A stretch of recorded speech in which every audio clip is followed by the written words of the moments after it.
దైవజనమా, మన విశ్వాస యాత్రలో అవసరమును బట్టి కొన్ని శ్రమలు దేవుడు మనకు అనుమతిస్తాడు. ఎందుకు అనుమతిస్తాడయ్యా?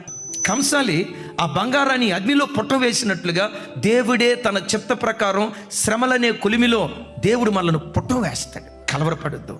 అలాగని దేవుడు జీవితకాలం నిన్ను అనుస్తాడు అనుకున్నావా? నో. ఒక కాలాన్ని దేవుడు నీ కొరకు నిర్ణయించాడు. నేను హెచ్చించే కాలం, నేను ఘనపరిచే కాలం, నేను పైకి లేవనెత్తే కాలం, నీ కన్నీళ్లు తుడిచే ఒక కాలాన్ని దేవుడు నిర్ణయించాడు. దైవజనమా, నా చేతులతో మిమ్మల్ని ఆశీర్వదిస్తున్నాను, నమ్మండి. నీ తల పైకెత్తే కాలం ఒకటి దేవుడు నిర్ణయించాడు.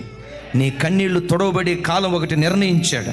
ఎక్కడ అవమానపరచబడ్డావో అక్కడే ఘనాస్పదంగా నిన్ను నిలవబెట్టే కాలం ఒకటి దేవుడు నిర్ణయించాడు. నీ అవమానాన్ని, సిగ్గును, నిందను దేవుడు కొట్టివేసే ఒక కాలం దేవుడు నిర్ణయించాడు. ఆ కాలం వచ్చే వరకు దేవుని సన్నిధిలో ఓపికగా కనిపెట్టు.